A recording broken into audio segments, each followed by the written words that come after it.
welcome to RLAfterShock, the longest running independent podcast for everything that is Rocket League Esports in the European scene. I'm the Eternal J. I'm joined by the Digital Bacon on what is a very, very hot day. It is too hot in the UK to the point my laptop is overheating in the recording of this fucking podcast. Oh man, mate, are you sweating as bad as I am today? Like, are you just about as stinky out the shower as fucking everybody is at the moment? That's so disgusting, but now it's good. Like, I've got to the point now of just keeping all the doors in the house open and, like, you know, just every single window open so it's just a through breeze going through, and that seems to do it for me. But yeah, 24 degrees at the moment, which I know to the rest of the world isn't bad, but in the UK, if you're gonna fucking be one of those guys, if you're gonna be one of those guys, it's just like, oh, the UK doesn't know true heat. It's like, try living in our infrastructure and then come back and tell me that bullshit. That's the difference, yeah. Right. Our houses are designed to keep the heat in, not let it out. Exactly. So it just gets so stuffy, and you're just in your room. No. And also, just to mention as a quick sort of apology to everybody who will be listening to this and probably hearing the 50 fans that I've got going on in my room. That's to try and vent the air out. It's not too bad, my end, so it's good. Don't worry. It's terrible over here because, I mean, you can give the story of Monday night with TCS, right? As an example. Fucking hell. Well, that's the thing, right? You know, it was so hot on Monday night that my laptop, which is currently replacing my tower, which is out for repair, it kept overheating to the point that I literally actually just get three fans, stick it on the laptop, and then hope to God that was enough to circulate the hot air out from the fucking machine. And that's what I've got going on right now. So if you hear a lot of background noise, then I apologize. If you hear any random audio oddities that's coming out because I have to have my door open in order to get the cool air inside the room, well, I apologize again because, you know, the people I live with aren't exactly the most quiet individuals in the world. So definitely not the kind of podcast that will be sounding professional, at least until I get the aircon unit in, because fuck this heat is the bottom line of things. But we're not here to complain about the heat of the world. We're here to talk about some Rocket League. Probably complain about some Rocket League here, Bacon, as it is episode 76 of the show. We've got a little bit going on. I wouldn't say a lot because we have opted to obviously not cover one of the biggest things that's going on this week. Which actually means I don't think we've actually got anything to complain about this week, which, who knows, might be a bit wholesome. Don't fucking get me started, you son bitch. Do not get me started. So yeah, we're not talking about Fusion. I would go ahead and make a big rant about people on Twitter, but the truth is that no one's presented a decent counter argument to me that isn't just subjective opinion, which is not how seedings are done. And everyone just evolved into calling me names. So fuck you, I win. Fuck Fusion, it's corrupt. Instead, we're going to be talking about the bubble scene because that's what we love the most, alongside the latest rumours and your mailbag questions here on the 76th episode of RLAfterShock. Let's start with the news. Let's start with the rumours. Let's start in FC Barcelona's camp.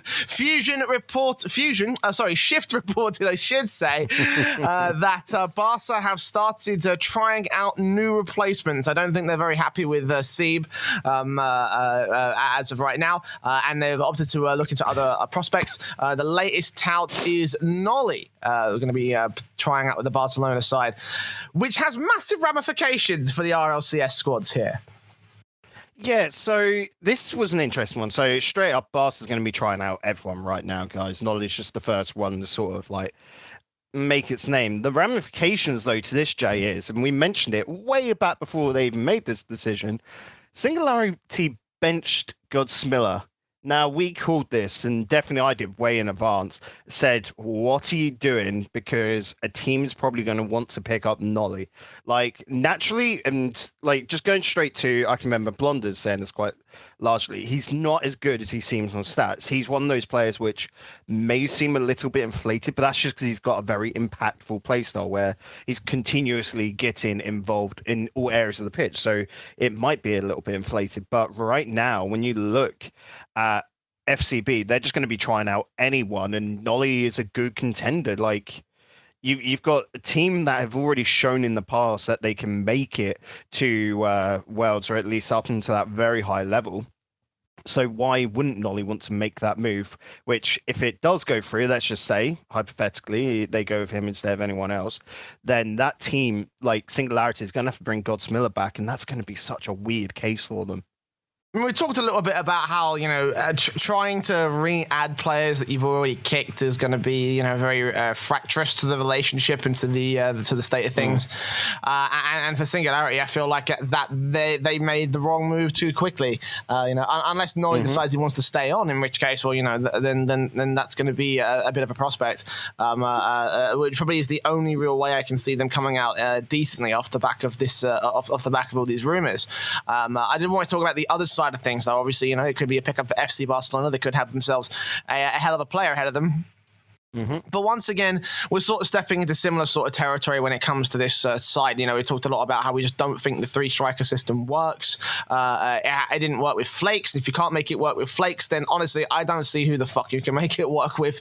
They had such a good thing going when they had those three players, and I just feel like the magic that they could have accessed, like it's gone now. I just don't know where you go from here if you're Barcelona.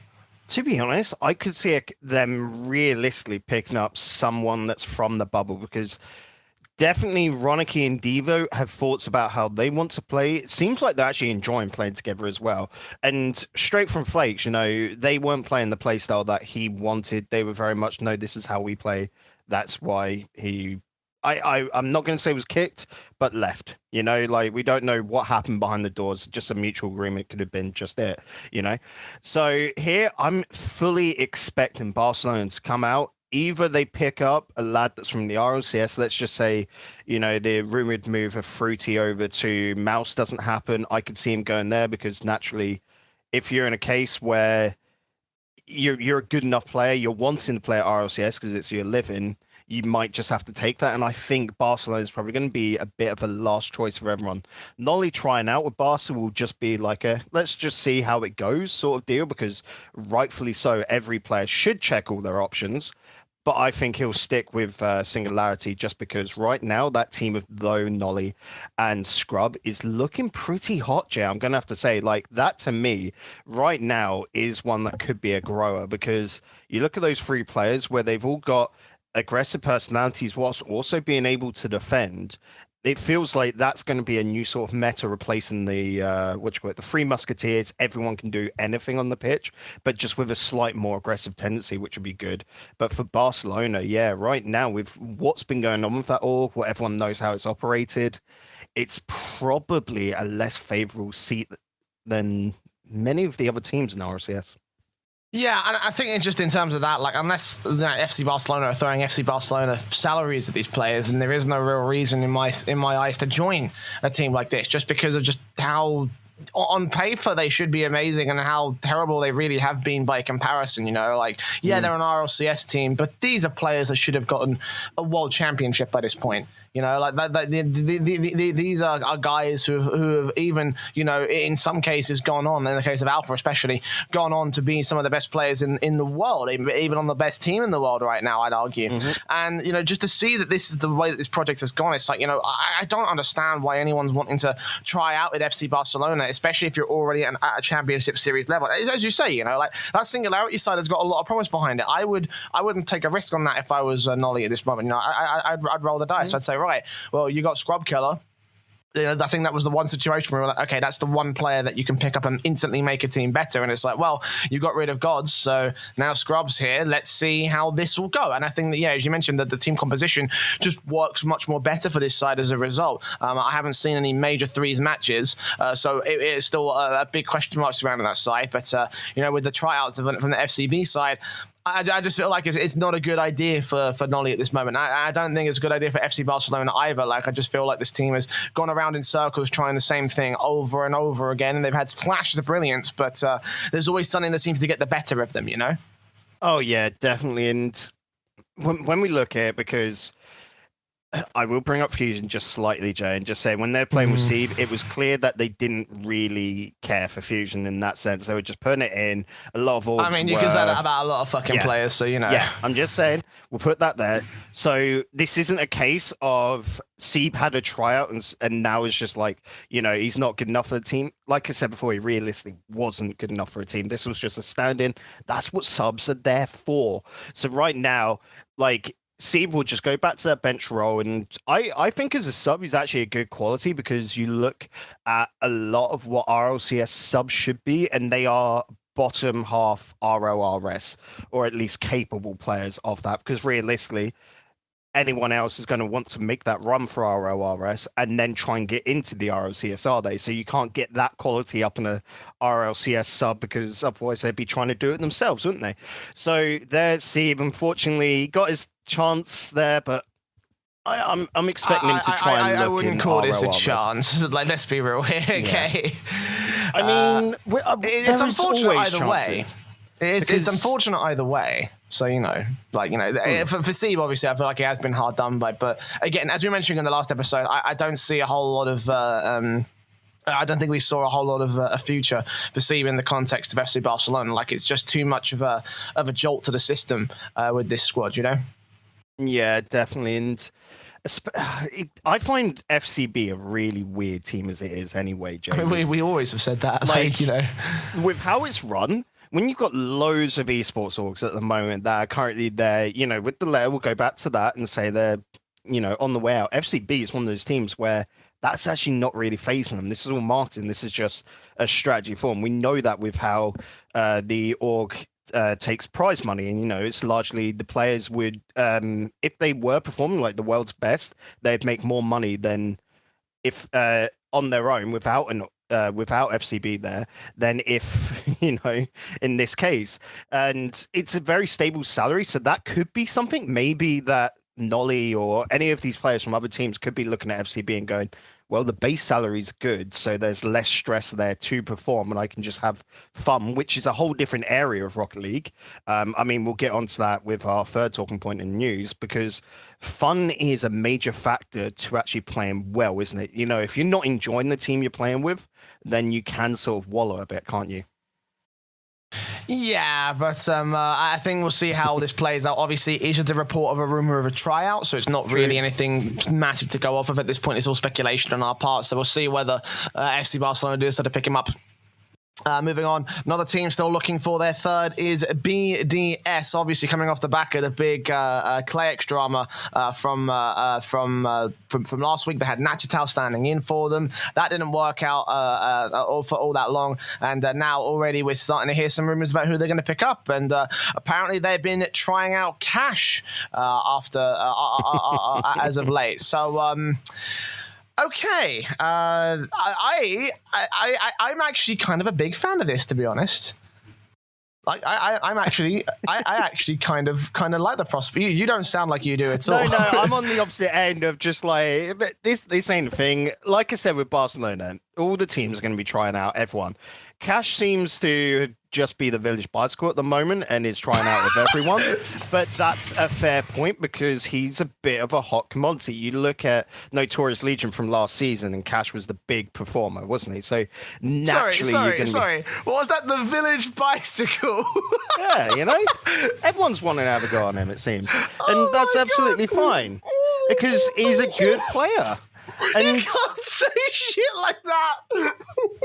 Hey, it's fine. He'll take it in his stride. He's a good lad.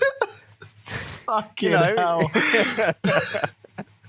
But that is just off the back of his own hard work. Getting that chance, don't get me wrong, with the Notorious Legion, Awkward Turtles, now Tree of a Kind team, where he fits so naturally into that side. Hence why afterwards, when we saw the AS Monaco team, Jay, we looked at that and just went, this is where he should be, because that is naturally going to be a brilliant fit. They're already top of RLRS sort of level, and then try and promote it that way. But if he's got the chance to move on into an RLCS team straight off the bat, he's going to take that. The problem is, I don't realistically see him fitting into any RLCS teams currently. Like, it's just not going to be, because he's got such a heavy, aggressive play style, akin to, other lads coming through like Aztral, who's just joined Oxygen.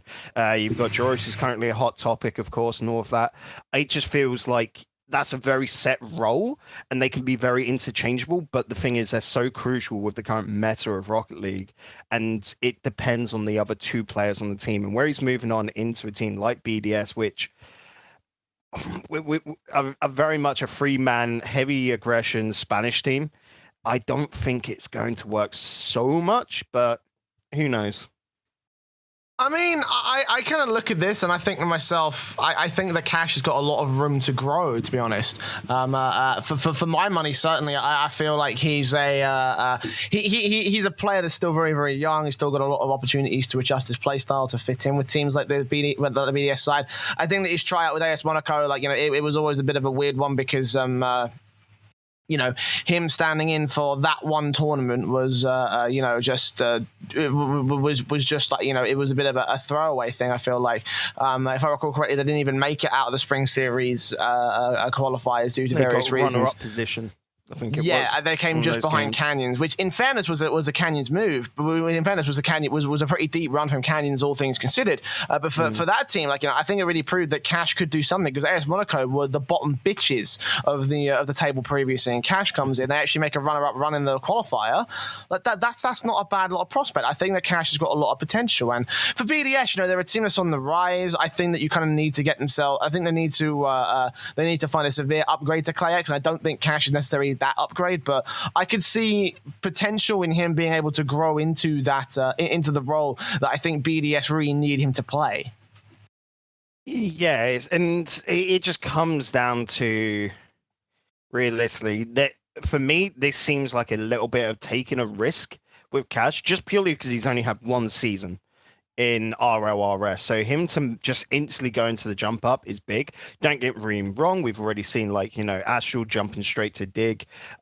Flake's near enough going, but he had the one season with Complexity, but he got jumped into deep end with DreamHacks and all of that before. And the list goes on, Jay. But for me with Kash here, I don't know. I feel like this is a lad that if he's going to learn a more defensive style, a more like traditional style of Rocket League, then do that in the RLRS. I'm just looking at BDS and going, Monkey Moon there, who gets really aggressive himself, and Marbella, who can. Like, I don't see it working. It could, but I just don't see it being a possibility there. Like, I don't know. I just feel like that's not going to be an upgrade over ClayX, you know? I mean, it's very difficult, all things considered, because, again, like we've already established that our opinion on the BDS move on the whole, regardless of who they bring in, is still going to be a case of, like, look, they should have stuck with ClayX anyway. It seems like how do I say this? The team had more issues behind the scenes that really sort of like forced the hand of ClayX to make the move away. So, like, you know, in that respect, I can't blame them too much. But in terms of finding a different player, I think that Kash probably could work out well, at the very least in the short term. In the long term, I'm not too certain about that. But for me, I like the idea of this being a thing. But as you say, whether Kash will stick with this being the fucking village bicycle, we'll see how it goes, if it goes ahead anyway. And I'm glad that you mentioned Aztral in that conversation, because that's kind of where our final story will lead us for the news today. Because if you've been watching Aztral's stream, you would have known that the other day, or about last week or so, he had a bit of a conversation on stream with his audience, basically, you know, describing, hey, why I decided to join Oxygen Esports, why I left Dignitas, and it kind of highlighted a lot of the stuff that we were already hearing anyway, Bacon. Like a lot of the conversation. Did you get the chance to watch this clip? Yeah, I've watched it. Yeah, okay. So you'll know that. And then that he was basically saying, is like, look, sometimes you just don't like playing with certain people and you'd rather be playing with other individuals, and that basically sums up the fractious relationship that we've seen between Aztral and Co. I think I can't remember off the top of my head, but he definitely implied some stuff in relation to sort of like the teams, how well the team were getting along. And again, considering what we were saying in previous weeks about the idea that, you know, there was some very telling sort of signs that Aztral and Yukio weren't getting along, it doesn't surprise me that this is what we heard coming from the horse's mouth. Oh, yeah, definitely. And we'll just say Aztral got onto that team purely because it was Panda taking a risk. You know, he saw Aztral playing in six-mans and was like, this guy is fucking good. I want him on my team. I can make something with him. And they did, you know, it worked. Yukio took a little bit of time to warm up, but that's just Yukio. But we know that once Yukio has a season within a new fold, he can become really consistent, like we saw from this current season of RLCS. But Aztral there, you know, it's his big break, and what a fucking break to go to Dig, you know. And naturally, the performance was coming in, and it's that sort of mindset of it's all well and good when you're winning, but when you don't start, when you stop winning, which is interesting at the moment because Dignitas have been hot, but it's just that sort of case of after a bit of time, you feel a bit comfortable. You know, he's now cemented himself as an RLCS player. He can sort of look at it and go, maybe he is better because I'm a good enough player. People are going to want me, and he's looked at, you know, Oxygen with their sort of fall-ins. They're looking for a new man. He's got two friends there in Ferrer and Chaucer. He saw what happened with Alpha having such a good time over on Vitality, and, you know, they've talked with them. And he's thinking, well, if Alpha has moved and, you know, Vitality's on the rise, like they're currently, if not on par with what Dig were, if I can go to Oxygen and have great fun there, actually enjoy myself playing Rocket League, then I can become even better myself, and I can take that team, and it'd be a big play as well as, you know, just enjoyable, because realistically, if he's not having fun, he's not enjoying himself at Dig, then he's only just going to wallow a bit. You know, he's not going to really step to the next level. I mean, he could, because Panda would try to strategize it, as a team, but as a personal growth, I don't think he's going to find that a Dig. Yeah, no, I agree. I feel like I feel like all things considered, like, you know, they definitely went for the long-term move when it came to who they're going to kick from this roster, or at the very least who is going to leave at the end of the day. Like, Aztral did emphasize that it was his decision to leave the whole thing. So you know, that makes sense to a certain extent. You know, I don't think that Astral's a very contentious player at certain points. Like, he certainly hasn't been in the past. You know, he's certainly not as bad as certain other players that we've seen in the scene in previous years. So for him to sort of like take it upon himself to say, look, I'm going to step back, I'm going to join a new team, finding the opportunity. To me, that's I think that probably was one of the more responsible things to do. And he's been pretty upfront with the whole thing. For Dignitas next, I think, and I think just for the team in general, I think the next step of the story is who are they gonna find? And I know that they had Joris standing in for them very recently, and it's not a lot of data to go off of when it comes to weighing up these players. But for speculation's sake, how do we feel like he will fit into this team? So let's say they do stick with Joris, which we have to say is the move I think is best for them, because Panda's already had that experience. There's very much a like for like with Aztral, you know?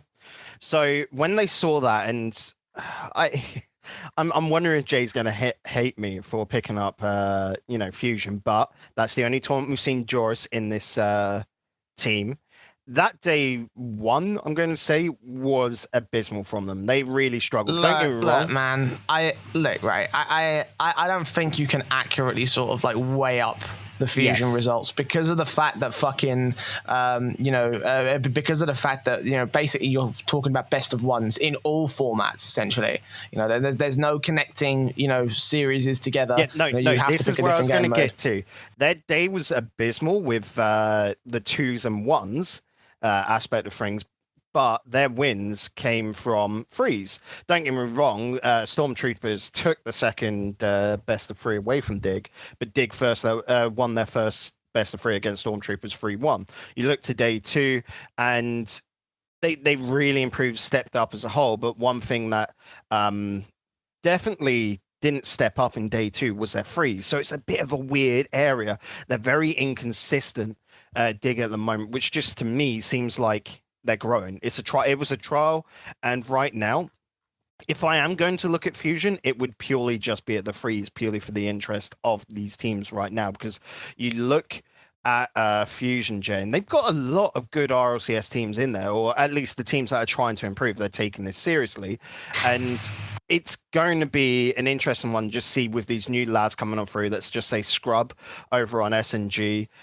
What they can do with them, especially with Joris over on Dig. Like, I'll be keeping an eye on that. Again, don't need to mention it on the show, but it'd just be to see if that does work, because this right now for Dig, if they do take this seriously, will probably only be in freeze because they're just using that for scrimming. You know, like, that's the best scrims they can get, really.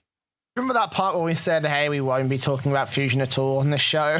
That went out the fucking window real quick, didn't it? Right. Let's move on let's move on out of the news, actually, because that's all the news that we have for you this week before, of course, we start delving into the shit show. And of course, we have our mailbag section for this week. I'm having a feeling this is going to be a very quick show based on the fact we just blasted through that in less than half an hour. Please keep suggesting content for us in the mailbag section of the show, because we're going to start using that a lot over the next few weeks. Oh, yes. Especially considering that even after the current tournament's going on, there's going to be nothing else other than bubble scene stuff. So we'll be hampering for content. So again, make sure you get involved in the show. It's the best way to do so. And our first mailbag.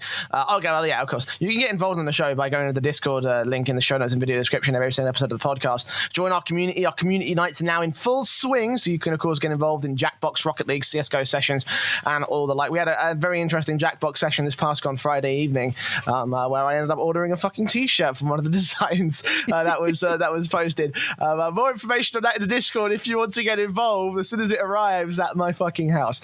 You've got to tweet that out as soon as it gets here. No, that's not going anywhere near Twitter. The only way you can find it is on Discord, so make sure you jump in that server. Mailbag. Velixo asks us, a lot of esports journalists and representatives push that an esport needs to start from the grassroots scene. Why is that? Well, the bottom line is that, and I'm going to steal a buzzword from Richard Lewis, the scene's favorite individual, apparently.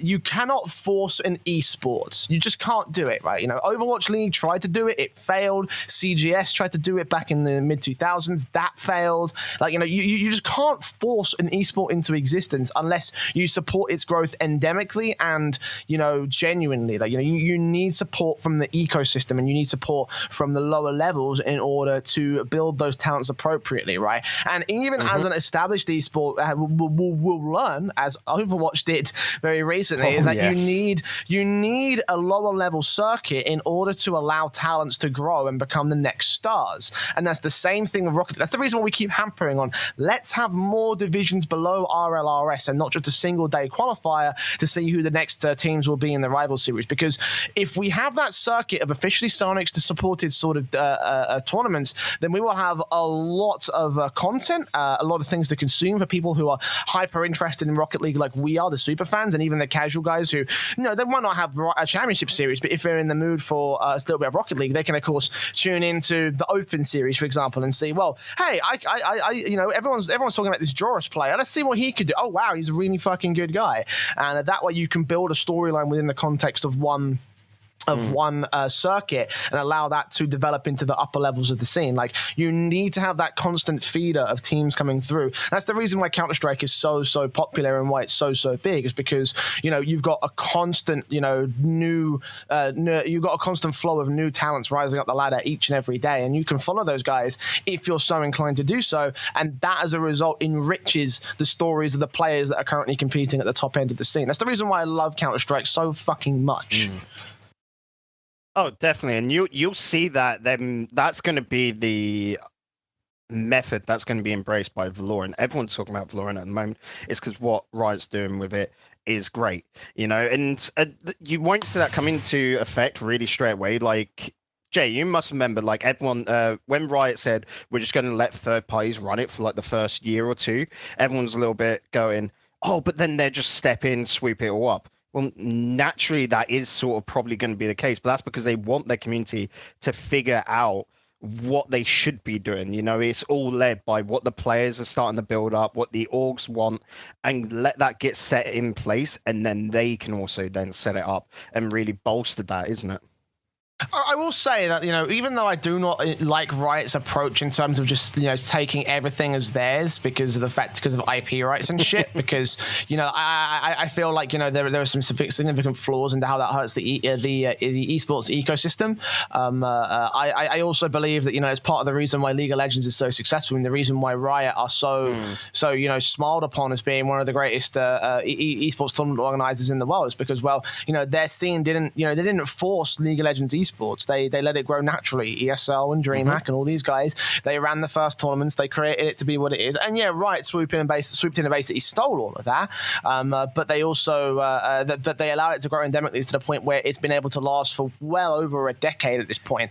So for them, like, I respect the business strategy. I respect the business strategy even if I don't like it.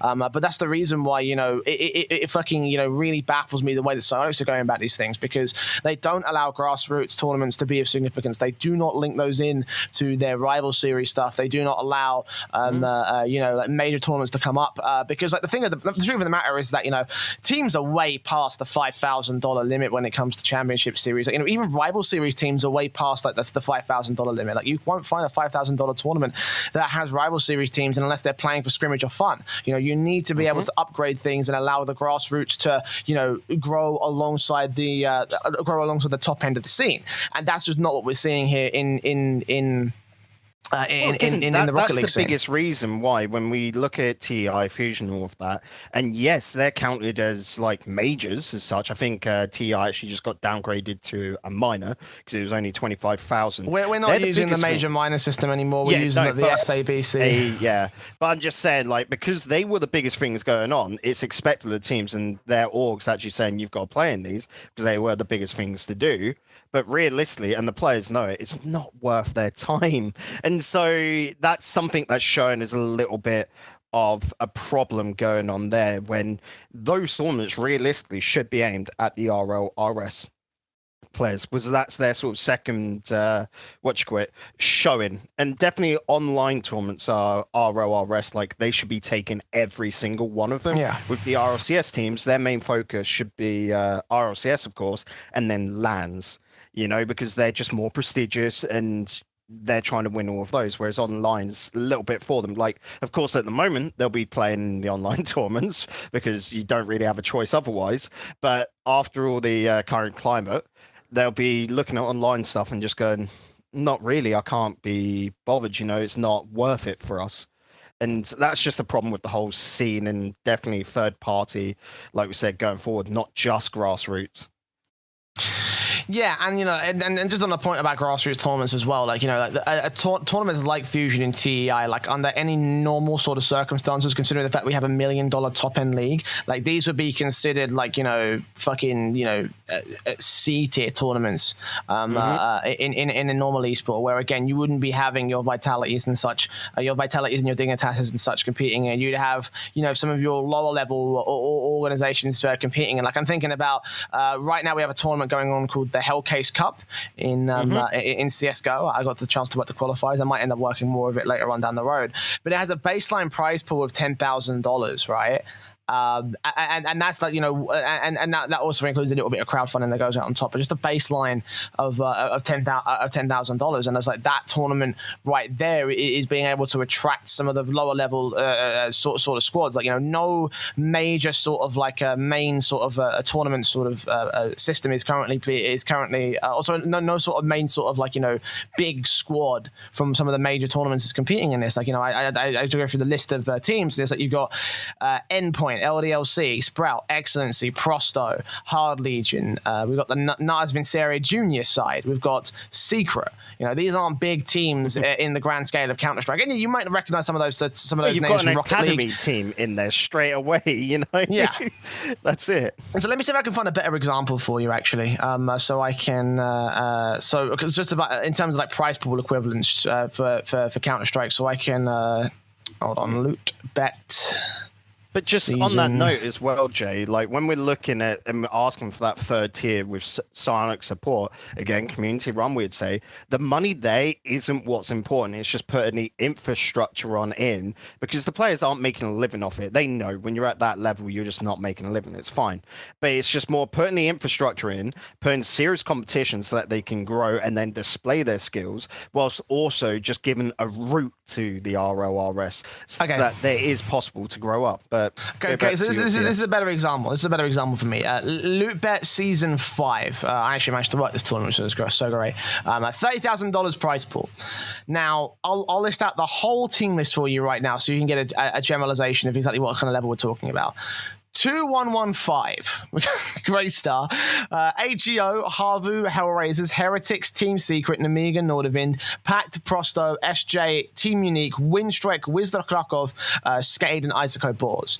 Now, name me, or tell me, Bacon, how you follow a bit of Counter-Strike. Tell me how many of those teams in a $30,000 league, how many of those teams are competing at, the top end sort of premier tournaments? The only ones there, when I look at stuff like Windstrike, are the ones that make it through the open qualifiers and have a banging run. And maybe even, maybe have you, but it's just basically the ones that have a miracle run for one tournament. And they're generally Eastern European, am I correct? Yep. Where, they don't have the major, American tournaments going on that are paying like the franchise spot tournaments. So they're making the best out of those open brackets and just trying to make their living from them, And they play in so many different tournaments. Just by listing that, I'm just going to make the point there. That is a $30,000 tournament. That is considered a lower level grassroots sort of scene competition versus the $25,000 tournament, which currently has every single major team competing in the Rocket League space. What would be considered a grassroots tournament in Counter-Strike is a major in Rocket League. That's just not how it should be run. And the reason we emphasize grassroots, that you need to support those kinds of players and those kinds of circuits with that kind of funding and that kind of competition, as opposed to making sure that everything goes as one tournament at a time and everybody has got to be forced to play what would otherwise be considered lower level stuff. So you need to define that, right? And you need to support that grassroots scene so that way it's allowed to grow and therefore supplement the RLCS. It is the bottom line of what I'm trying to say. I don't know if I'm giving the right examples and the right argument. That tournament you just pointed out is near enough comparable, I'd say, to what Rocket are doing with their Superstar League, So it's that sort of case of their 30,000 is as good as, how much is Superstar League? It's only a couple. 3,000. I think 3,000, and they're able to get up, I guess, to 6,000 purely because of the French qualifiers, the Rising Stars having 1,000 there, and same with Germany, same with Spain. So it's that sort of case of there is big differences going on, and it's hard to get sponsorships, I know, because you look at Superstar League, it's all entirely sponsored by Nice Cactus, and maybe that's just... Well, that's the thing, right? This was one thing back in the day as a TO, was when Psyonix were talking to us and saying, oh, what do you want? Our biggest thing was just saying, can you help us find sponsors? Because no one knows of the grassroots esports orgs. All we're asking for you is just to maybe set up a vetted system of these TOs are good. Anyone that comes to Psyonix looking to put on tournaments, saying, where can we go? Just directing them to us and having a group of people like that run the Renegade Cups, for example, as trusted individuals that could do this. Because right now, and definitely for every TO out there, they'll be screaming this as well, it is nigh on impossible to get any sponsorship purely because they would look at you and go, 100 viewers for your stream? That's nothing realistically. And we've seen that grow massively. Like when you look at Superstar League compared to what they were doing back in the Rising Stars and qualifiers, it's purely because they've got this grassroots scene that is not developed at all. So no one's watching it. So sponsors aren't going to go to grassroots TOs because they're looking at them going, we're not going to get the return on investment. We're not going to get enough viewers. And it's just an endless spiral of just not working. And just for reference of context, that loot bet tournament I'm talking about, I got the chance to work that tournament. We were averaging about 1,000 to 2,000 viewers per show. And that's even, and that's even talking about some of the lower level matches who were, who weren't really of any sort of reputable note, who didn't have a whole lot of name value, who didn't have any good players that you would recognize. And even from there, that's exclusively for the English stream. That doesn't include the Russian stream or the Brazilian stream, which is going on, which also netted, especially in the Russian case, like some of the cases like 2,000 to 3,000 viewers, and the Brazilians, depending on the time zone, got about 500 to 600, right? Just for some niche market sort of tournament broadcasts for some very low level tournaments by the grand scale of things, right? That's what we're talking about when we're talking about the supporting the grassroots. Okay, it's not about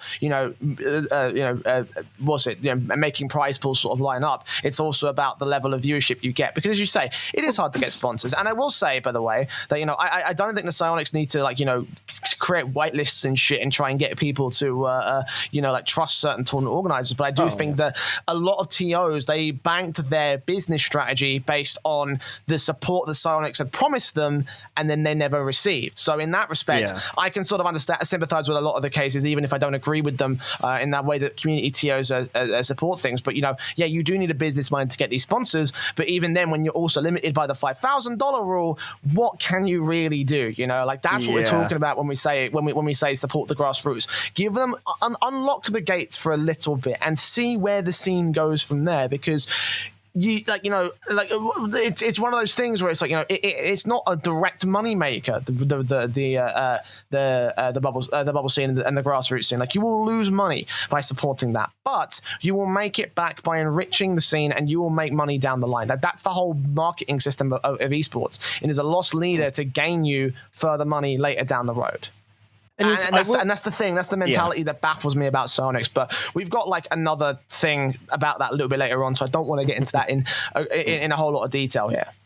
But I will just say, because the money aspect, I will say there is a slight little disagreement with that, because as a new fan, someone that's just looking at Rocket League, I will say that prize pools to a lot of people are what draw you on in. It's why, you make the big hoo-ha of, Psyonix has just raised RLCS to $1 million, all of that, because that does attract people on in, because it's just a basis. It's a more understandable quantity to someone that doesn't know the esport goes, there's $1 million in this. Let's see what it's all about, And then that sort of goes down to the bubble scene of just when you've got those RLCS viewers, because look at I can remember there was the Reddit polls that just came out, and it's something 93% of people watch RLCS on the regular, or just European. I think it was 97 for NA, and then it got to the RLRS, and it was around 55% of people watched it.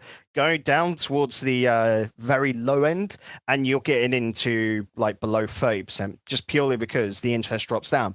But if you were to raise that money up, people would look at it and just be a little bit more favorable. It's not going to be the entire, answer, but I'm just saying, generally for a lot of people, they'll look at money as a sort of basis of what the skill level is and take a little bit of interest there, because it increases the stakes a bit, Jay?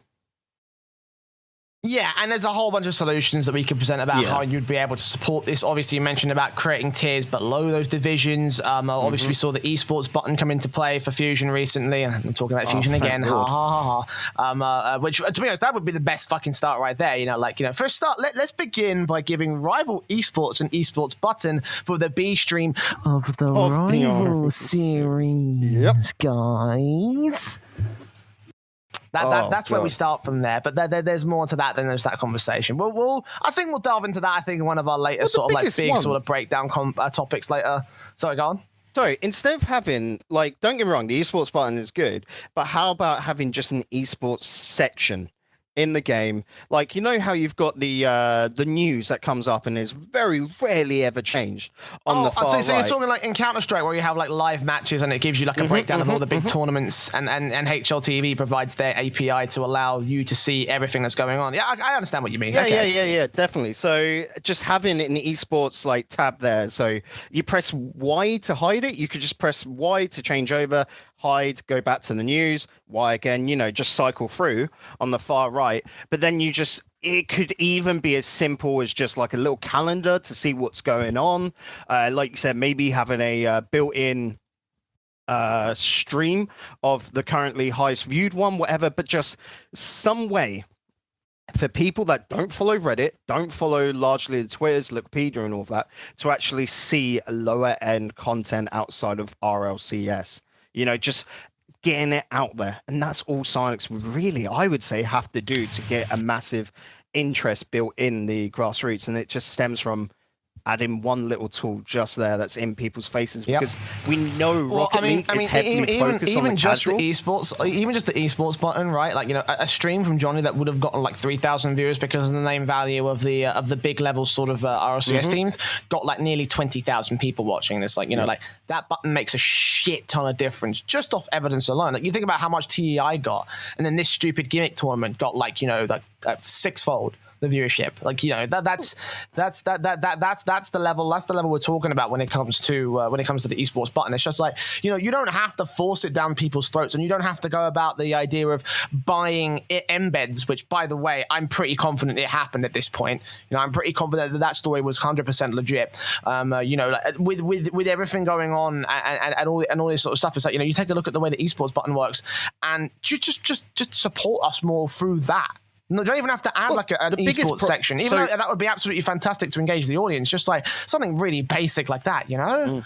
So the biggest problem is a lot of casual players of Rocket League don't know about esports because it's a younger game, you know, with its main demographic of audience, as well as people that just play it so casually, where they're more the type that pick it up once a week and play for 2 hours. That's just it. Like, and that's their gaming time. You gotta think dads, people that, you know, too busy, not massive gamers.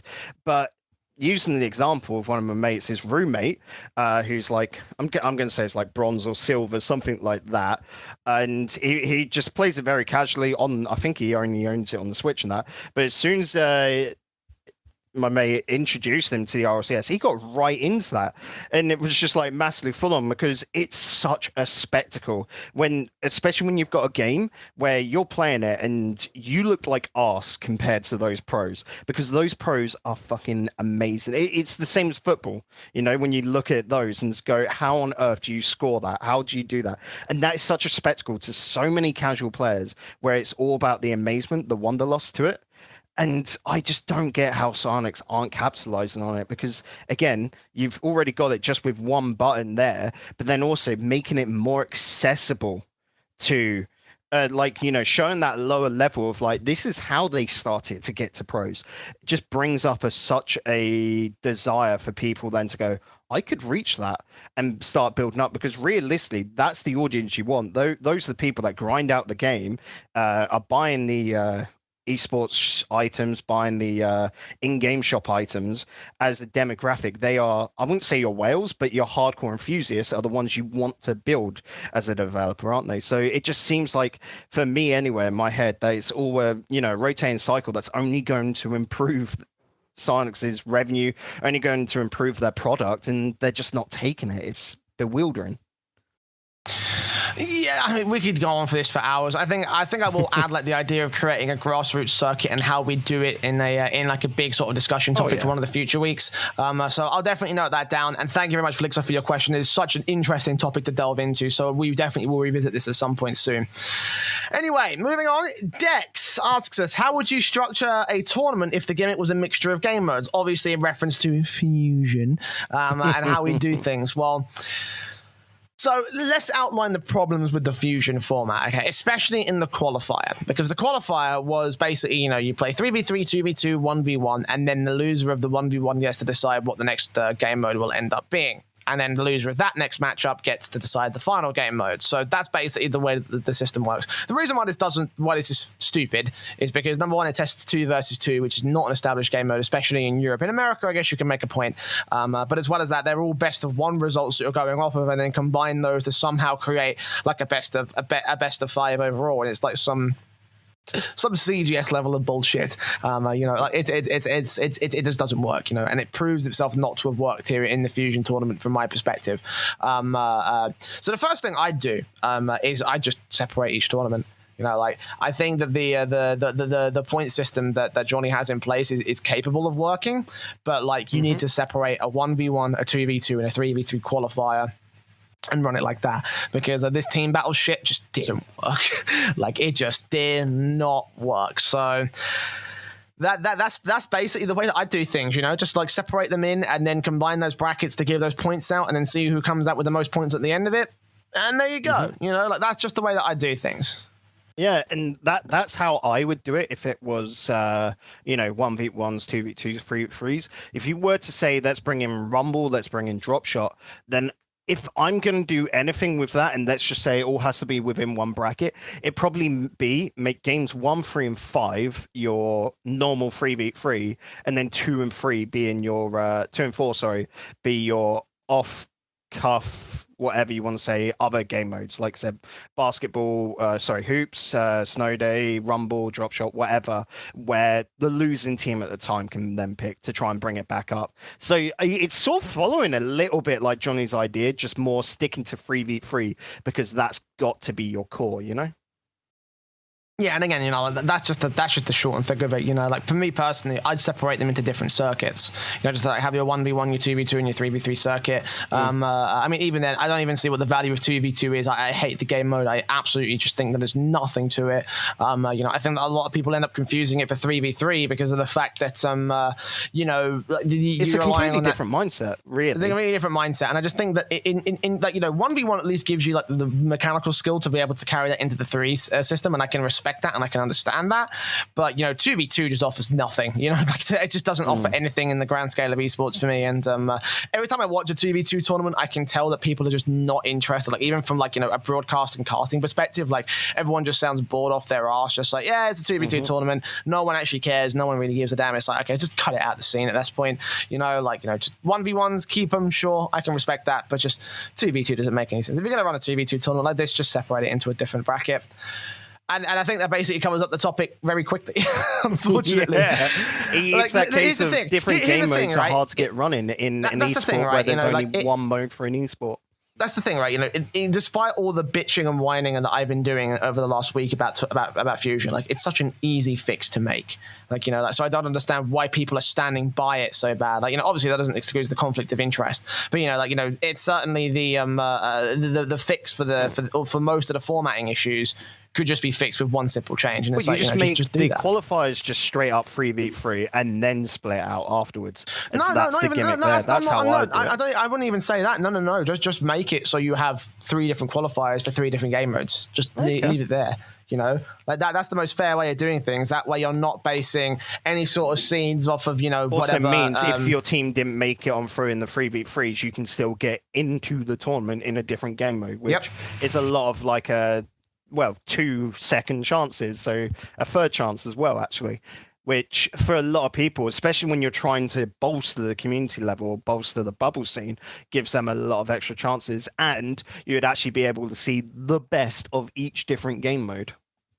Rather than the bullshit that we have at the moment. Anyways, thank you very much, Dex, for your question. I'm sorry that it couldn't be much more in detail, but that's just letter. It doesn't need to be at the end of the day. And our final mailbag comes back in from Velixo for the final time. I know that there was a lot of mailbag questions after the Fusion thing went down, and I was talking in Discord about how we're going to need a lot of mailbag questions. I'm separating them out over the next couple of episodes to ensure that we have content on the back burner, so that way we can have something to talk about next week. So if your question didn't make it here, don't worry. Next week, it almost certainly will be there, if not the week after that. Anyways, Velixo asks, CloudFuel and Lawler have both mentioned that while Psyonix have been seriously shit in the bed over the recent years, they have been hearing/seeing positive stuff indicating that Psyonix are or will be stepping up soon. Any clues or guesses as to what they might be referring to? It has been very tight-lipped from us. I think that I have a feeling that there's a lot of people that are trying to stop our flow of insider information because we keep revealing it on this show. Because I've heard fuck all. I've heard fuck all in respect to that. I understand that there's a lot of we have seen some positive changes. I'll give credit where it's due. Because the esports bottom was enacted for a non-Psyonix sponsored tournament, which is like a first ever. So for me, I can see that possibly being one of the main things as well. But in terms of the actual business and structurally side of things, this indicates to me that Epic are finally doing something after all the time we spent just waiting for their big money to come in and change the situation. Well, yeah, the only evidence we got of that is purely, and we said it before, purely only the esports team changing Twitter handles to include Epic into their name, esports management for Epic/Psyonix, whereas when it comes to the art teams and all of that, they all just say Psyonix, and so that could just be, us looking way too deep into something.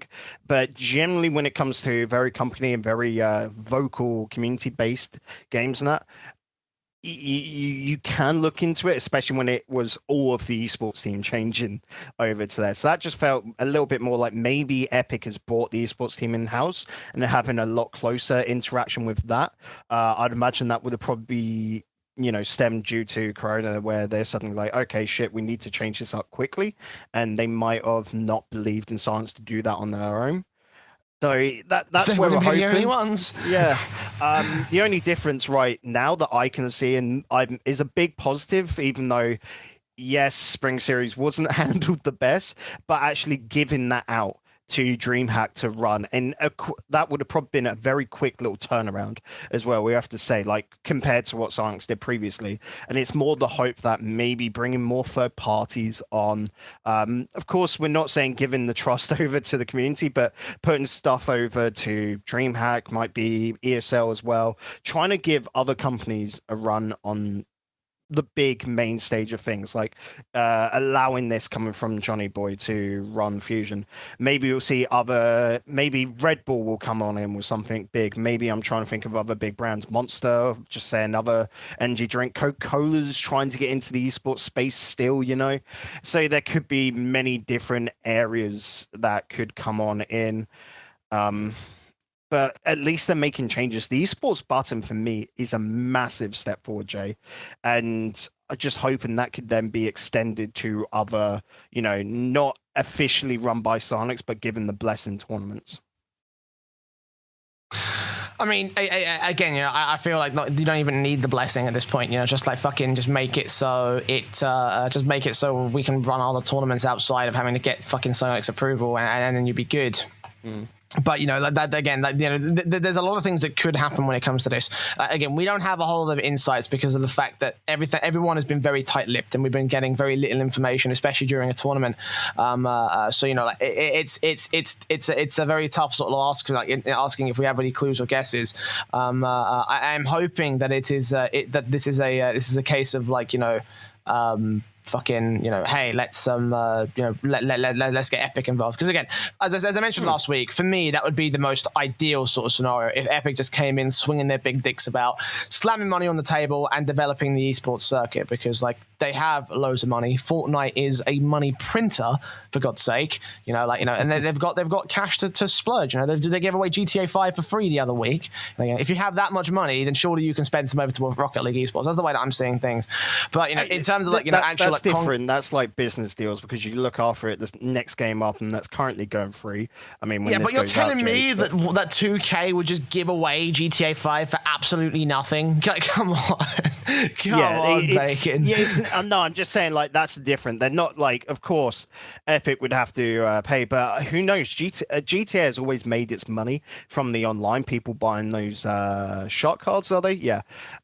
That could just be 2K looking, we give away this, but we make money in the end. That's just the smart way to do it, especially when GTA is already, come to the end of its life, really. I know it's had a recent resurgence with the whole role-playing community and all of that, but yeah, it's a game that's, God, how old is GTA now? 6, 7 years old?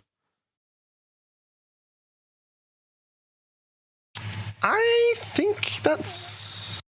Yeah, 7 years old. 2013 is when it came out. Fucking hell. Has it really been that long? Mm-hmm. Holy shit. Oh, what do you think? God. There's all these rumors about GTA 6 coming out next year, and they're just being very quiet. It doesn't feel that long, because I got the long. PC version, which came out 2 years after the fact. So, I still remember when the screenshots got leaked for the PC version, and even my mates who are all like, Xbox fanboys were just like, okay, actually, Jay got the better deal here. I'm like, fuck you. Anyway. But still, the point being, take the shop a little bit different. Yes, I agree with the whole Fortnite idea, but the shop with its like free games in terms of the money, but in terms of the money that they have to work with, right? Epic have got tons of money. So like I'm saying, this is the best chance for them to splurge out and give something back to the Rocket League space. They acquired Psyonix exclusively in the press release to boost the the esports system. So let's see them do something with that. Let's see them step up to the plate, and let's see them do that. That's what I'm hoping for. But again, that's just a guess, not a clue, and certainly no insight on that particular respect. So Yeah, thank you, Velixo. Again, another short one. Certainly some interesting topics that we can delve into later down the road. But again, I don't want to take up too much time on the show. We've got shit to do today, so let's move on. And of course, move to our tournament roundup. But before we get there again, I want to remind you that if you want to get involved in the show, then now is the best chance to, because there's a good shout that we're going to be doing a lot more Mailbag over the next coming few weeks. Explanation, no, we're not on Twitch.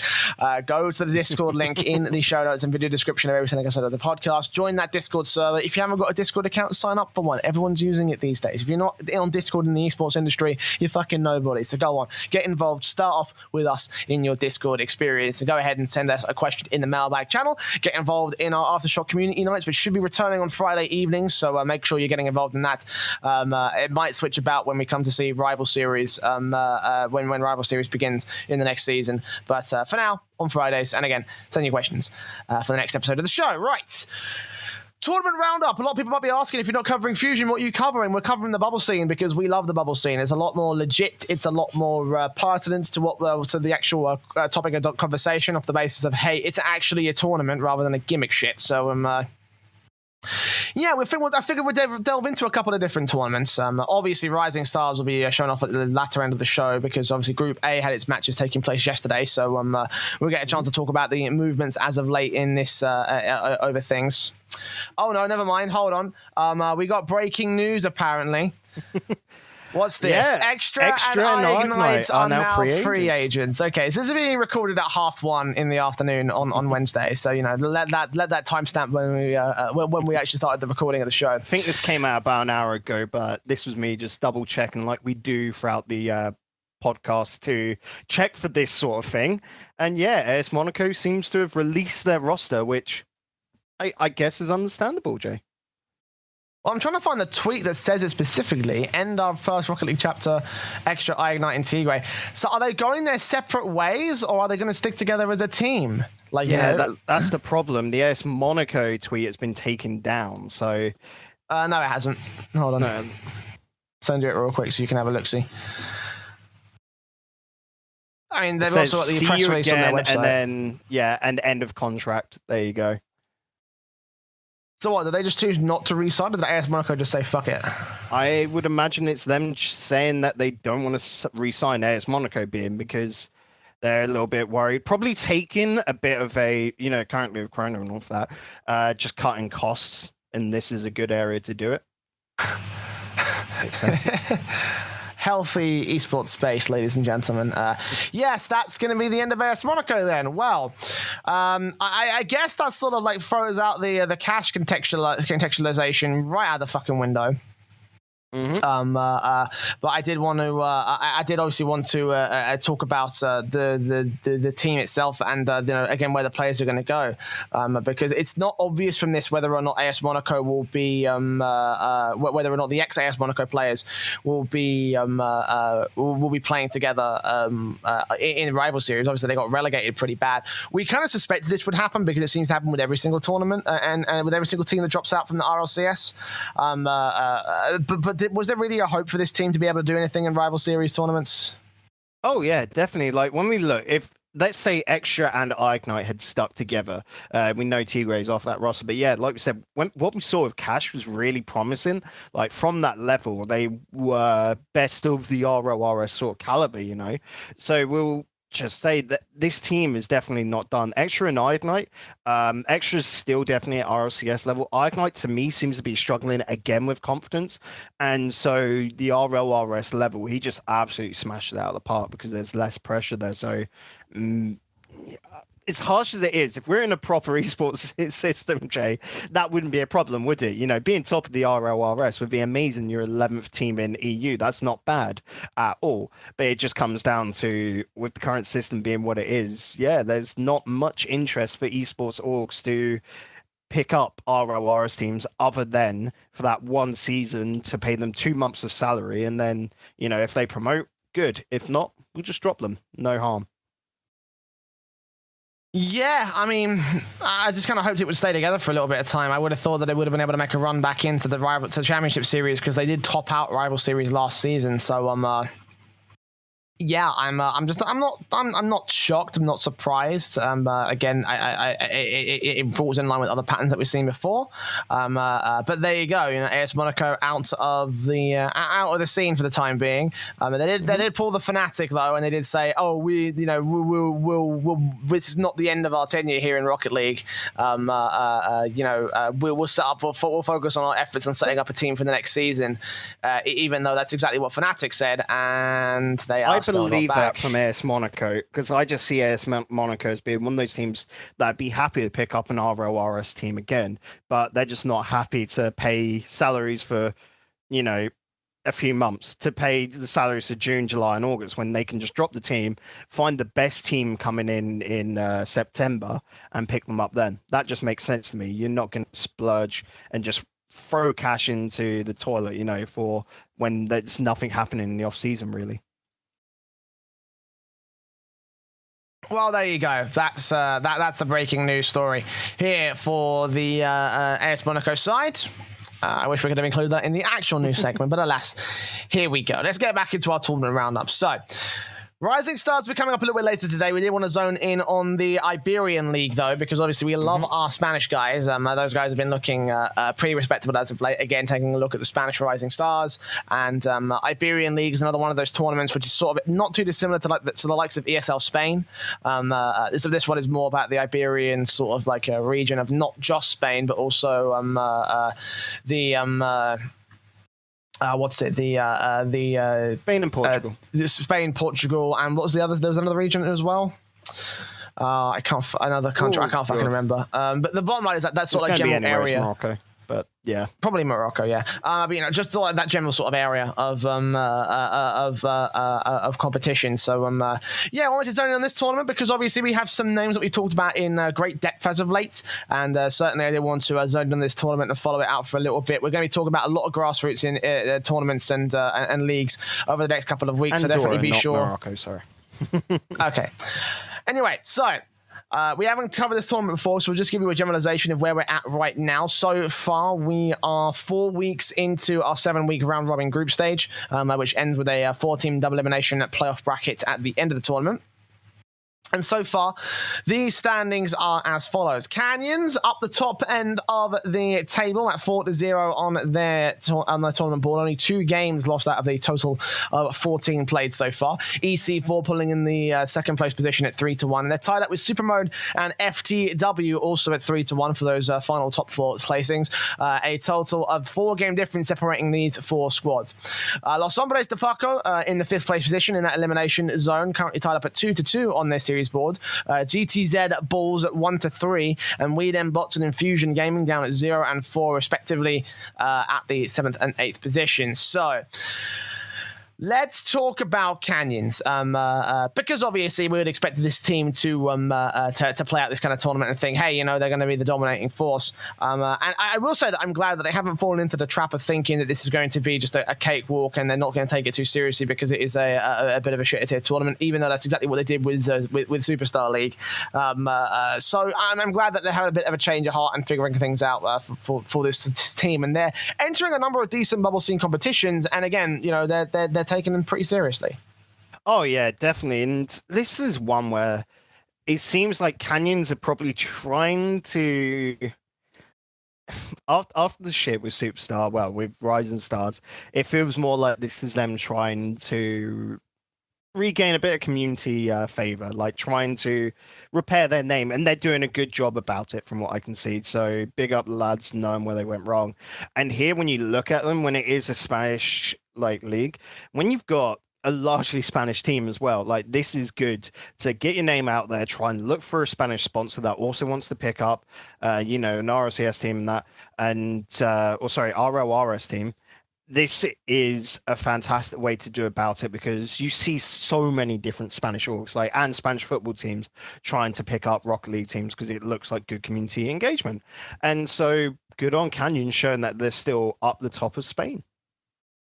Yeah, I mean, they haven't lost a single series so far. Again, 2 games lost in total, of which they lost to EC4, which is the team in second place, and the other one to Los Hombres de Paco, which, of course, is Natal's new team.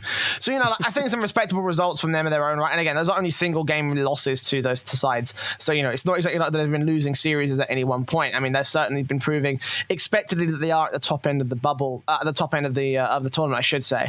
So, they're it's an expected sort of result. I'm expecting Canyon's probably going to make it in as that first seed in the overall bracket. So no surprises there, Bacon.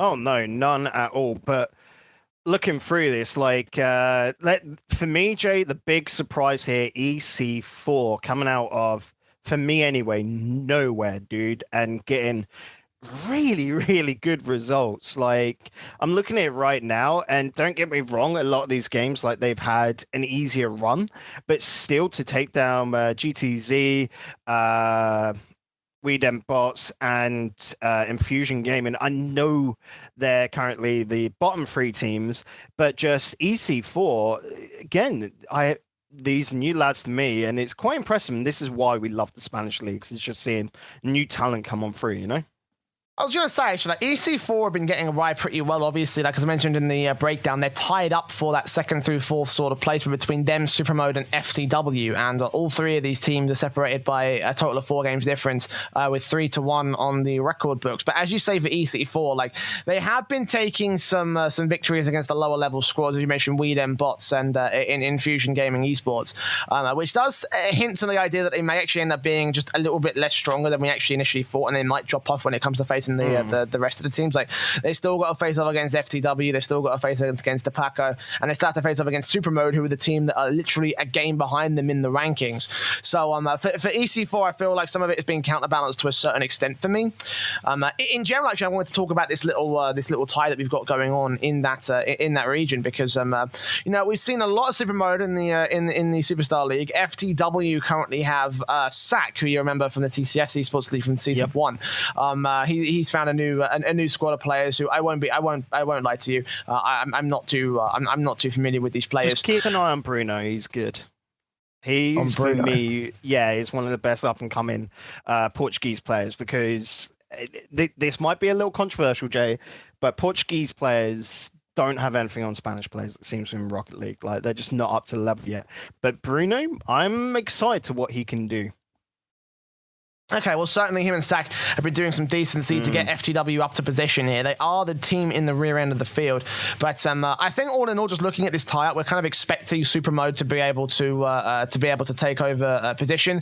They did lose a series to FTW, which is already a positive sign for that FTW side, but they've taken wins against the GTZ Bulls and, of course, the Paco. Their main issue may end up being facing off against the Canyons in, I believe, the next round of matches, the round afterwards, I should say, when they face off on the I think it was the 6th of June. Very, very, very soon indeed for these guys. It's not too shocking to me to see this sort of thing tie up, because again, you take a look at the context of the results, and it kind of speaks volumes as to where these teams are at. Yeah, FTW currently 7-3-1, win against GTZ, win against Infusion, win against SUPRMODE, which was the one that actually got them a lot of credit, I'm going to say here, Jay. But then again, that lost to Canyons, and then next week, round 6 on the 31st of May, they've got to go up against Paco, which for me is going to be the big, kill or be killed moment, because it seems like there's a very heavy top half and a heavy bottom half. But when you look at FTW, I'm excited. I want a Portuguese team at least to make it on through, because realistically thinking, I don't expect EC4 to actually stay up. I reckon Paco is going to move on through, and then it'll be Canyon, SUPRMODE, Paco, and FTW out of the top 4 to go through to their little double limb playoffs finals. And you look at this FTW, they're impressing me of what they can do, and that win against SUPRMODE definitely, because we all know what's going on with SUPRMODE right now and how their rise is coming through. We'll talk about them later again in Superstar League, but it's been interesting to see Gooch take on a role in this Spanish team alongside Rubix and Boonquick, and this was a move we did not expect coming into any of these Spanish tournaments. Gooch, who I'd never really rated in the past before, has just made a massive change to the SUPRMODE team, but then FTW taking them down was a shocker to me. Yeah, I mean, it's not even like it was like a close sort of 3-2 upset. It was actually a 4-3-1 for FTW, so they looked like semi-confident in that respect. For them, obviously, it's a big sort of pickup to make happen. And for SUPRMODE, obviously, we'll have to talk about them in Rising Stars. But, they're still holding their own at that third place position. I feel like if that result had gone any differently, then SUPRMODE would be in a much better sort of stance. But I do think that all in all, they should be able to come out on top at this little tie-up here. They won't be able to supersede Canyons, but I think they should be able to overtake EC4. FTW, I mean, they're obviously sitting on the borderline, but that allows us to segue into the Los Hombres de Paco sort of position here, because while they are unexpectedly at 2-2, and certainly, didn't expect to see that above the FTW side, I think that their losses against Canyons and SUPRMODE are understandable, and they've taken the victories against the teams that we would expect for them to that we'd be able we've seen them take victories against the teams that we'd be able to expect them to be able to win against. So I think from here they should be able to get the expected results. I think FTW are going to drop off, and then Los Hombres should be able to overtake them going into the into that fourth position. Yeah, that's what I was saying. Well, for me, FTW is set up, EC4 should drop off, and then Los Hombres probably with wins going on through, because there's 3 more match days, 30th of May, 31st, and June the 6th. For people that are interested, might want to tune on in. I think it's all streamed on Esportify, if I'm correct. There's not its own. I can quickly just double check that right now, to be honest, for people that are interested at home. Esportsly. That's such a weird name, but Esportsly over on Twitch. Go search honestly, it on up. I looked at this at first, and my dyslexia said Esports here, and I was like, oh no. I was just like, oh shit. That's why I said Tiffy instead of Esportsly, because it's such a weird name. But anyway, yeah, you can go tune on in for the 30th, 31st, and 6th at 3 p.m. CEST, if you want to tune in for those. But yeah, right now, Paco, they've got their 2 losses against guys that realistically, Jay, you would expect them to lose. Like, we would rate, like, I know it'd be close against SUPRMODE, and realistically, it was somewhat. It's a weird one. They just dropped right off at the end. That last game, they just completely shat the bed and gave up, near enough, it seems. But otherwise, yeah, you'd always rank them to be on a 2-2 scenario right now, and they're expected to go on and win all their remaining games, putting them at 5-2, which for me right now would be a 2nd or 3rd finish, Yeah, I mean, Los Hombres de Paco have not really been like in any major sort of tournament, with the exception of the Spring Series qualifier, which every single team worth their salt would have been in there. So for me, it sort of makes sense that this is where they would where they would sort of like hold. I feel like their position right now is pretty decently contested, but I feel like they'd also be in a position where they should be able to recover the scenario. Easily. So yeah, that's my take on things, and that's my take on the current situation with Los Hombres. But we'll see how well they contend themselves. Let's talk about next week's matches. Obviously, Bacon. We have a bit of an opportunity to discuss all that jazz. We have GTZ versus Canyons. We have the Infinite Side versus SUPRMODE. Weed and Bots versus FTW, and EC4 versus Los Hombres. Let's get some quick predictions going down this list of where we think the teams are going to end up. Well, 3-0 Canyons, 3-0 SUPRMODE, 3-1 FTW, and then I don't know, EC4 going up against Los Hombres de Paco, or Paco's men, I think that translates out to. That's going to be a weird one, because like I said, I reckon EC4 they got an easy start, They're punching a little bit above their weight, and I think Paco will probably take them down. I would even say a 3-1. Out of all the weeks, this week 5 is a bit of the naff one, Yeah, I think that honestly the highlight match for me has got to be that Los Hombres game, because I think that could be on paper the most interesting, obviously with EC4 still being able to maintain their 3-1. These guys are not very proven talents in the Spanish scene and in the European Rocket League scene overall, but I'm excited to see what Hadri can do and in terms of getting this team over the line. And, Los Hombres with a much-needed victory. Certainly a victory that you'd expect them to get, but with EC4 being on the form that they have been in this tournament, I have a feeling they'll come into this one prepared. So certainly my prediction of the matchup, or my highlight matchup, I should say. My prediction is going to go to Los Hombres just because of the experience on that side. And that's without the mention Shakir Monster, and by Mateos if they have to go there. Those are all really stacked players. Yeah, I'm going Los Hombres on that matchup. I think it will be a close one, though. Probably 3-1, 3-2. Yep. Pretty much in, agreement, which is nice sometimes, Jay, isn't it? Oh, yeah, absolutely. Anyway, let's move on to the Superstar League. At least for Group A of the Superstar League, we are looking at these group stages in isolation of each other because obviously where we record the show, we can't actually get Group B in because that happens on Thursdays. Group A still happens on Tuesdays, so we're only going to cover the Group A results as of updated last week. So we'll get a chance to chat shit about the players that have been doing all right in this one. Quick breakdown of the current results to see exactly where we are at. No last-second updates here, Bacon, so I haven't evaded anything on the screenshots this time. And I haven't missed any of the results, so we can't really miss anything in total. SUPRMODE currently at the top end of Group A at 3-1. Quality Control pulling in behind them in second place at 2-1. Totalschaden at 2-2, tied up with WMB at also 2-2, and JorJaJo at 2-2 all the same. There's about 2 game difference separating the top from the bottom of those those 3 teams, I should say. And Totalschaden, I believe they're currently ahead of WMB because of their victory in week 3. So they are just holding into that top 3 position with a severe tie-up that could still shake up the current standings of Group A. Obviously, with the results coming in on the back of week 3, that victory from the top side, and Quality Control losing to SUPRMODE at 3-2. JorJaJo managing to beat Tots 3-1, and WMB beating Zulu Shine at 3-2. In the week 4. By the way, Zulu is also at the bottom end of the Group A table, so just kind of forgot about that part, but anyways, let's start with SUPRMODE taking a big leap to the top spot. I think a lot of us kind of expected them being able to stack up in this tournament and be able to do something against Quality Control. Last week we were talking a little bit about Quality Control's consistency, and I said I wasn't 100% sold because it's only a couple of decent results compared to the Rising Stars where they were looking like they were very inconsistent.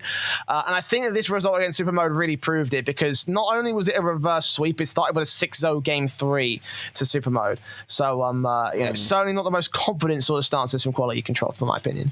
No, Quality Control can get really cocky and overconfident. I thought that had been fixed with the playoffs. Definitely with week 1 here and week 2 as well, but week 3, Quality Control didn't show up. So this is their game down on everyone else apart from Zulu Chain because they haven't played their week 3 match just yet. But Quality Control, I don't know what happened here because it just feels like when they had fixed their confidence problems, which is funny enough being too confident. Normally that's not a problem with Rocket League players, but yeah, coming into this, they just got absolutely smacked down. They tried to bring it back, but just could not get advantage. I thought, Jay, realistically, that the top 3 we've got currently right now, about the top 3, but I really thought SUPRMODE would be second. I thought it'd be Quality Control up top. Like, with the level of these players, they're just nuts. But that, to me, is a little bit of a wake-up call, I'd say. Yeah, I mean, when it comes to the big rivals, like we're talking about SUPRMODE and Quality Control in the previous weeks of the podcast, and it's like, we thought it should be a clash of the Titans, whereas the truth is that Quality Control sort of blew their load in the first couple of games and then got smacked back to fucking reality because this was not a good performance, I don't think. I just feel like there were certain players that really dropped off. I think they're relying a lot on Archie, to be honest. Hibbs and Hakeem, I'm not sold on them at the moment. So yeah. He's nuts, but the thing is, if you're going to prove yourself in the context of this of this sort of team, when Archie's being this big of a player playing and now getting tryouts with RLCS level squads, it's like you're looking at this like, hey, now we got to step up to the plate and sort of match him, else we're going to get left behind. I don't think Hibbs and Hakeem have done that, to be honest. I feel like they've heavily relied on Archie to be the main carry, and I think they paid for it. And you mentioned they got really cocky in that matchup. up. They let their grasp slip, and then they lost some severe matches to the SUPRMODE side. 2 goal differentials, and of course 6 goal differentials, which is fucking insane. I really think they dropped the ball this week, and it's going to cost them that top spot position. They're going to have to struggle to get it back. I think against Zulu, they will be able to take that easy victory, but now SUPRMODE are going to have that one up above them. They have a game differential above Quality Control as well, and with their last team that they've got being the Totalschaden side, there's a chance that they could very easily just maintain that top position on SUPRMODE. Yeah, and this is one that's weird for me, but at the same time, I think a loss is good for Quality Control, Jay, because this is a team that get cocky. You're right. They were relying way too heavily on just how things are going, with Archie being able to absolutely bang out. Don't get me wrong, Hibbs and Hakeem are good players. Like, they are RLRS worthy, we'll say. Whether they make it in, that all comes off their own backs. But I feel like a loss like this is massively important to them now, because now they're not feeling like they've got the easy flow on through. They've got to be careful now. And I think that's a massive vital skill that these players still need to learn, because they're still very young. They're still very new, I'm going to say, to higher level competitive Rocket League. Like, this is the best of the bubble right now, to the point where even seeing some RLRS teams in this tournament, So right now, Quality Control, they've got to be careful, but I think that's only going to strengthen them down the line. They're still probably my favorite team to make it on through. And SUPRMODE, with the Rude Awakening, is going to be more beneficial to them in the long run. Jury's still out for me on that one. I still think SUPRMODE are my favourites for this tournament. I also got to consider the fact that that Quality Control have already disbanded by this point, so they're not going to be playing any further tournaments after this Superstar League. So, for them, I don't believe there's any major sort of worries or any sort of major sort of not effort, I want to say, but certainly not any major sort of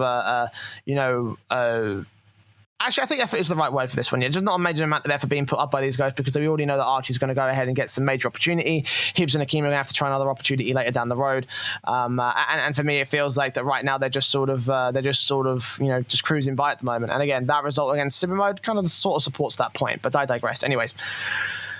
We talked a little bit about the race for the top 4, the tie-up for the top 4 over on the Iberian League. And in Superstar League, we've got a very, very, very similar story going on for that 3rd place position. Totalschaden, WMB, and JorJaJo all tied up. And again, with a couple of games difference separating the bottom from the top in this case.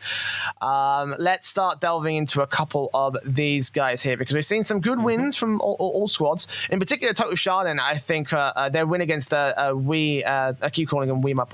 I shouldn't be calling them that anymore, but their win against WMB with my boys. With their win against WMB in week 3, that was a pretty epic and close matchup, and a very crucial one for them, because I think it's the thing that tipped the scales all in all to find themselves not only in this tie position, but also on top of it. So this is a weird one when we talk about these 3 teams, because we've seen a little bit of back and forth, a little bit of a trifecta going on with them taking each other down. But for me, my favorite team out of the bunch here actually goes to JorJaJo. Like, when you look at their results, JorJaJo has had a naff start. Their first week was against Quality Control. Second week was against With My Boys. Like we said, trifecta starting there. But then they got a win over SUPRMODE, and then they've got a win over Totalschaden. And there's the second part of the trifecta. So they've already taken down one of the top teams. They've lost to one of the trifecta teams, and they've lost to the other. They've lost to a top team. So going into that last week, JorJaJo against Zulu Tachang, which should be a win for them. As long as because it's going to be tricky, don't get me wrong, as long as they can get this as like a 3-0, that will just pull them back in. Because you got to think, with 1 week left, because there's so few games, it is so heavily vital on that game difference. And at this point, anyone can take it. You look at Totalschaden, they're going up against SUPRMODE. Now, if you rate SUPRMODE so highly, Jay, you're probably got to be a little bit worried for Totalschaden. And of course, With My Boys, they've got Quality Control. So that's the same point there. JorJaJo might be able to just completely fucking flip this around, which is always exciting for the narrative, ain't it? Well, I was going to say, with their victory against SUPRMODE in last week, obviously a major upset, I think, for JorJaJo. It really sort of threw this whole thing into whack, because the fact that they got that victory and the fact that they also beat Tots is it's huge for them because, like, by all extent of the imagination, I would have thought that they would have been able to lose to SUPRMODE. At that point, their season would be over. But with that big victory coming in, like, you know, as you say, they set themselves up for a perfect takeover in week 5. Like, there's a good chance that Totalschaden and WMB should be able to lose to those two squads, again, top ends of the league. And, you know, JorJaJo have got the easy end of the stick because they got Zulu, you know, who still haven't won a series as of right now, and they probably won't be able to win one. On aggregate. That's the thing, problem. Right? You know, that's the only real sticking point. If they lose to Zulu, in that case, then yeah, that's when the game difference will come into play. But if they win, and by all extension, the other two teams lose, then that means that JorJaJo should be able to overtake them and take that third place position. From then, it all comes down to wins and losses, and by extension, JorJaJo will be the only team to be up by 3 wins of those particular squads. So. Unless quality control shit the bed, I see JorJaJo having the best opportunity to overtake everything, even though right now it feels like Totalschaden and WMB are currently in the better position. Yeah, and then we, of course, have to just factor on in quality control without that game played against Zulu Tachang. Like, if Zulu Tachang suddenly had just won that and quality control moved the 2-2 as well, that then just throws a spanner in the works. So, like, this is, for me anyway, I prefer much longer leagues, like double round robin, as long as teams can take it respectfully, or at least, you know, little leagues that are more than 6 teams. But you have to say the excitement where literally every game matters. Like when you've got the 10 teams like RLCS, you can have a bad week. A tournament like this where there's only 5 matches, every match really matters. You can't drop a single one, really. And that is so exciting. So definitely next Tuesday, June the 2nd, I want to see everyone tuning on into that, because those are going to be some awesome matches. I agree. I'm quite looking forward to that one, to be honest. And unfortunately, we have to wait a week for those ones. But I did want to get your quick predictions on where we think those matches are going to go here. Obviously, TOTS versus SUPRMODE, WMB versus Quality Control, and Zulu versus JorJaJo. Predictions on your matches. How do you think these are going to go down? 3-1 SUPRMODE. I can't decide between 3-1 or 3-2 Quality Control right now. I'm going to say 3-2 Quality Control. And then JorJaJo 3-1 against Zulu Tachang. Do you know what? I'm in agreement there. I think that's where the things are going to go, to be honest. Obviously, still got to factor in that result from round 3 that still hasn't been played out, but we'll bring you that update as when it comes through. And obviously, we don't have to wait a week for Group B. That's happening tomorrow, as of us recording this on May 28th. So again, make sure you're tuning in at twitch.tv/TheRocketRB for your English stream, and all of the other language streams, including the French, Spanish, German, and Dutch ones, can all be found as appropriate on the Wikipedia page. But we do have Esports Berg versus fucking hell, I can't even figure it out from the Galaxy Bang. RJM versus WLF, and Sobonim versus Servette Geneva. Let's get some predictions on those games. How do you feel those ones are going to go? Currently looking them up. Esports Berg have actually really been surprising me, Jay. Galaxy Bang, unfortunately, are in very much a downfall, but Esports Berg, I'm all aboard the hype train for them. Like, don't get me wrong, they're only fucking 1-2 right now. But you look at Esportsberg in the sense of they've been beaten 3-2 by WLF. They then got beaten 3-2 by RJM, and then they took 3-0 over Servette Geneva in what I don't want to say was a dominating performance. I hate to say that about Servette Geneva, but it was a dominating performance. So Esportsberg, I love this new expanding team that suddenly like just pipped onto the scene.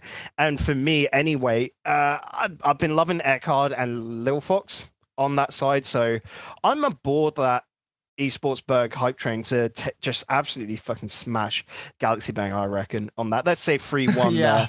But I mean, the one that's going to be hard for anyone to decide is that RGM versus WLF match, isn't it, Jay? Like, oh, that's going to be a spicy one. But I think right now, RGM to take it. That's like one of the very few times I actually back RGM to win the series. But yeah, I reckon RGM will take it. That'll be a 3-2. And then Somnim, Servette Geneva. I don't want to pick this one.